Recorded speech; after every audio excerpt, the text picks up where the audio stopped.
pensamentos. Isso é muito chocante, porque quando a gente pensa a quantidade de tempo que a gente tá sozinho com os nossos pensamentos, tipo, é a maior parte da nossa, a nossa cabeça é a nossa primeira casa. Tipo, a gente passa mais tempo ali do que em qualquer outro lugar.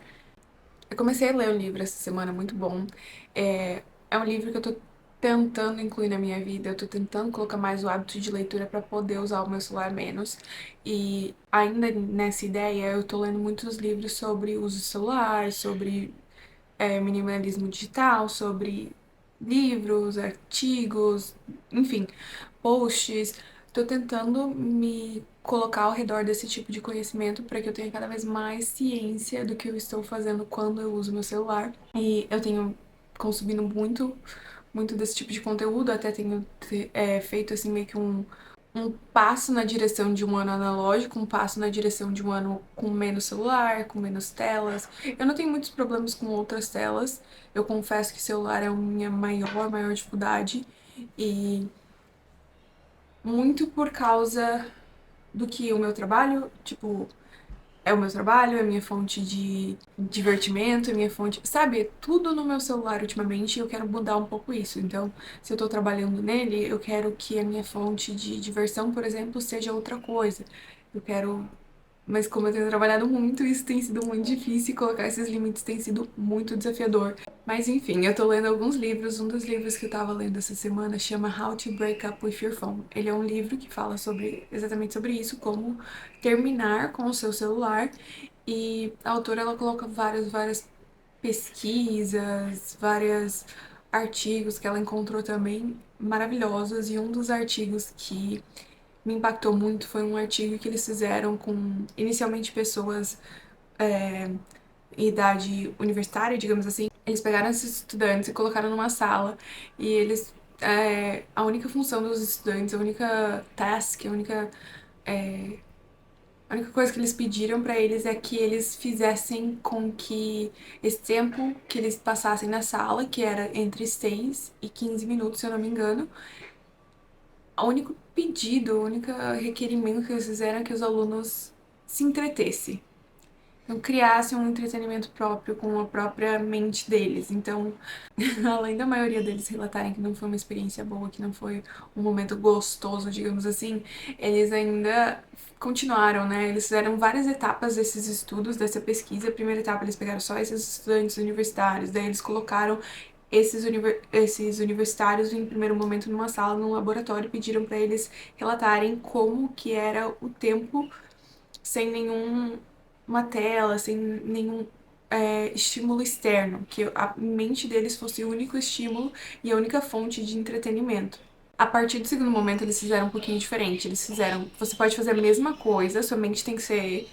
Tipo assim, eles pensaram, talvez um laboratório não vá gerar tanto entretenimento, ou enfim, vai ser um ambiente estranho, que as pessoas não se sintam confortáveis para gerar. Enfim, talvez o ambiente seja o problema. Daí eles fizeram a mesma pesquisa e pediram para que essa pesquisa fosse feita na casa dos próprios participantes dessa pesquisa.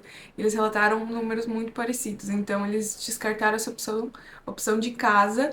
No terceiro momento, eles pegaram os estudantes ali, participantes daquela pesquisa, e eles colocaram um estímulo externo, um livro ou um celular, mas eles não podiam ter contato social, eles não podiam falar com ninguém. Então, tipo, se eles usassem o livro, eles tinham que usar somente aquele livro. Ou se usasse celular, eles não podiam trocar mensagens, nada fora daquilo ali. Era meio que tipo, você vai usar um jogo ou algo assim, pelo que eu entendi da pesquisa. Daí eles pensaram, talvez o problema seja na idade dessas pessoas que a gente está performando essa pesquisa. A gente focou majoritariamente em grupos universitários, então uma idade meio que fechada, assim, uma janela fechada. E daí eles fizeram com diferentes grupos de pessoas, pessoas que eles encontraram em igrejas, no mercadinho, enfim. Então essa idade já foi muito mais abrangente, foi de 18 a 77 anos, se eu não me engano. E eles relataram que os números também não mudaram nada. E numa outra etapa, e é aí que é a parte mais chocante pra mim, numa outra etapa, eles fizeram meio que uma análise anterior a colocar esses alunos esses participantes na sala, eles pediram para que esses participantes analisassem determinadas atividades como boas ou ruins, tipo, como aproveitáveis ou que eles conseguissem, se fosse uma atividade divertida ou não, digamos assim, né? Dentro desse estágio da pesquisa tinham várias atividades diferentes, então tinha uma coisa prazerosa com uma coisa não prazerosa. Inclusive, uma das coisas que existiam dentro do estudo era um choque elétrico. E na segunda etapa dessa pesquisa, eles colocaram esses participantes numa sala e eles falaram: a única coisa que você tem que fazer é se entreter com sua mente. Se em algum momento você cansar ou quiser parar, você pode apertar esse botão, mas esse botão vai te dar um choque elétrico. Toda vez que você apertar, vai dar um choque elétrico. Olha só como é chocante, 67% dos homens escolheram levar pelo menos um choque. Teve um homem que levou 190 choques, ele literalmente apertou 190 vezes no botão. E 25% das mulheres escolheram levar um choque, então a gente vê que o número de homens para mulheres é muito diferente. Enfim, a única coisa que essa pesquisa me fez pensar é como às vezes a gente não tem consciência dos pensamentos que a gente tem e muitas vezes a gente tem que tentar evitá-los. O meu objetivo agora, nesses próximos dias e nesse momento do meu detox digital, vai ser tomar mais consciência desses pensamentos que eu tenho tido e tomar consciência de quando eu estou usando o celular ou qualquer outra coisa para tirar minha cabeça disso, porque às vezes o celular vai entrando nesses momentos e ele não sai se a gente não tomar essa consciência, se a gente não tiver essa cabeça de tipo, tá, eu só tô usando o celular para não pensar, eu só tô fazendo isso pra amortecer essa memória, isso, aquilo, enfim.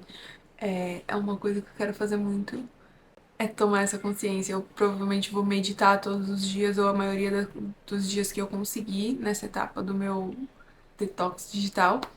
E acho que todo mundo já escolheu tirar a atenção dos próprios pensamentos por alguma outra coisa, por um filme, por uma música, por uma série, por um livro, pelo celular.